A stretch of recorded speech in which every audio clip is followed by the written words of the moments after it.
Okay, Rich Van Tassel back with you, finishing up our game picks for Week 15 of the NFL season. The San Francisco 49ers, 1 and 12, 0 and 6 on the road.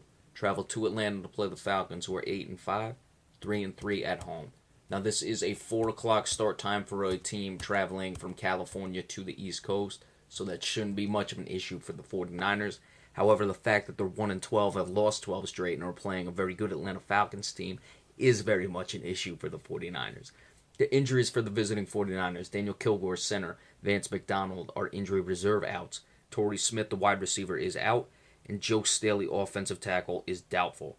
For the Atlanta Falcons, Nick Williams, wide receiver; Julio Jones, wide receiver; Jalen Collins, cornerback; Robinson Therese, safety, are out. Kamal Ishmael, a safety, is an injury reserve out. So, some serious injuries to the Atlanta secondary and some serious injuries to the Atlanta receiving corps. Julio Jones, of course, being out. If this was a bigger game, would Julio Jones be playing? May or may not. I don't know. I don't know the severity of the injury, but you play a 1 and 12 49ers team, you expect you don't need all the guns on full service in this one. No reason to see how San Francisco is going to be able to come up with this victory. They played teams like Miami tough. They played the Jets tough last week, lost in overtime, gave up a lead. So that's got to be deflating to them. Could they lose out to 1 and 15? It's certainly possible. Atlanta has way too much riding on this game with or without the injuries. They're going to hammer the 49ers in this one, or at least I would expect to. I'm looking at a score of 34-14, and it just gets ugly for the 49ers in this one. Should be a cakewalk for the Atlanta Falcons. The New England Patriots, 11 and 2, 6 and 0 on the road, travel to Denver to play the Broncos, who are 8 and 5, 4 and 2 at home. Injuries for the visiting Patriots: Jordan Richards, defensive back; Dante Hightower, linebacker; Malcolm Butler, cornerback; Martellus Bennett, tight end, questionable. Danny Amendola, the wide receiver, is out. For the Denver Broncos, Brandon Marshall, linebacker, is out. Todd Davis, linebacker, questionable. Casey Kreider, the long snapper, is an injury reserve out. We've discussed the importance of a long snapper, especially in what could be some severe conditions out in Denver. The New England Patriots have struggled. Tom Brady has had his difficulties in Denver. The thing that's most interesting about this game is the Broncos currently hold that last wild. Well, they're tied with the Miami Dolphins for that last wild card spot. I believe the Dolphins hold the tiebreaker. This is why, though, teams like Buffalo had to take advantage of their opportunities. Teams like Tennessee or Houston in the AFC South, they still have a shot even if they don't win their division. Buffalo, of course, they would have to win out. Denver could only go 1 and 2 down the stretch. Of course, that's the same thing with Miami, but it's why you just can't look at things, 5 weeks out and say, oh, this team's eliminated because they got their 6th loss. This team's eliminated now because they got their 7th loss. Denver could certainly lose this game and lose another game down the stretch. So you got to always play. You've got to always be sharp. And in this game, you have a Denver defense that can certainly get pressure on Tom Brady and has a good secondary who can limit the short passing game, all the variety of weapons that Tom Brady has at his disposal. Of course, Danny Amendola is already out.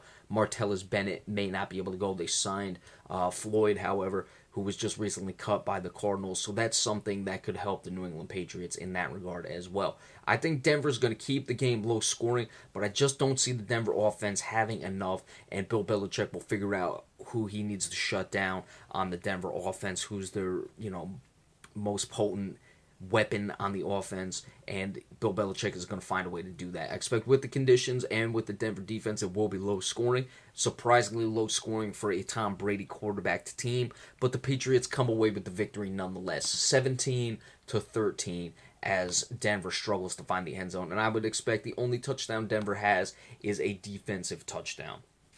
The Oakland Raiders, 10 and 3, 5 and 1 on the road, travel to San Diego to play the Chargers, who are 5 and 8, 3 and 3 at home. Injuries for the visiting Raiders: Shaquille Calhoun, linebacker; Carl Joseph, safety; Stacy McGee, defensive tackle, are out. Perry Riley Jr., linebacker; Kelechi Osemele, the offensive lineman, is questionable. For the Chargers, Brandon Flowers, cornerback, is an injury reserve, out. Melvin Gordon, running back, is out. Jeremy Butler, wide receiver; Orlando Franklin, guard, questionable. Craig Major, cornerback, is doubtful. Oakland has to have this game against Kansas City. Now, I picked Kansas City to lose, but Kansas City holds the tiebreaker against the Raiders. So Oakland, as surprisingly well as San Diego has played this season, Oakland cannot allow this team to beat them. Even going on the road, they've been good on the road. Most of the fans there are probably going to be Raider fans anyway. From Oakland to San Diego, I believe it's not even an hour flight. I'm pretty sure you can make it in under 55 minutes, especially if they're flying chartered. It's not a private or a public flight or anything. They can get down there without any problem at all, flying private, that is. So I would expect Oakland to not really have any problems. Latavius Murray starting to come along. That's something that's very important. He's now over 4 yards per carry. I expect a lot of him, even with the Derek Carr injury. Amari Cooper will probably get a few catches in this game. Brandon Flowers being out, Oakland can exploit that secondary of San Diego, which hasn't been awful as I expected they would have been coming into the year, but certainly has had their problems at times. San Diego comes away with a victory, 27-16.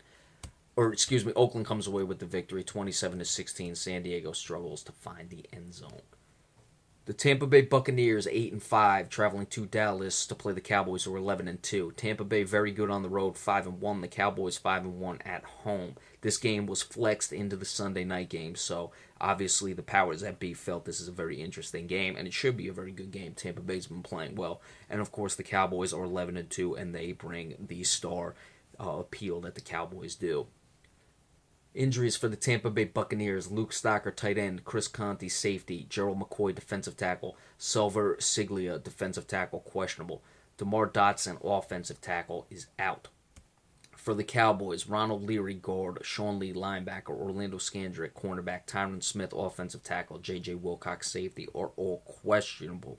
Certainly, the way the Cowboys' offense has been playing the past 2 weeks, they really struggled against the New York Giants. Minnesota, they were not much better. It's pretty simple when you look at it. They're falling into third and longs, and Dak Prescott is really struggling in those situations. One of the weaker parts of the Dallas Cowboys coming into the year, and especially after the Morris Claiborne injury, would have been their defense. However, I thought they played very well the last 2 weeks, and especially against the New York Giants. Beckham did break that big one, but all in all, they shut him down for the most part. I'm not really saying that to take anything away from Odell Beckham Jr. I'm pointing out they held the Giants to 10 points. Minnesota, who's not a very good offense, they were able to shut down.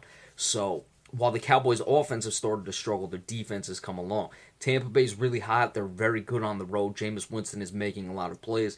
The one thing with this is I like Tampa Bay up the middle defensively. You have Levante David at linebacker. You have, the Chris Contes of the world at safety, Gerald McCoy at defensive tackle, and of course, Silver Siglia, the defensive tackle as well. Now, all of them are questionables. I expect questionables to go. That's certainly something to keep an eye on.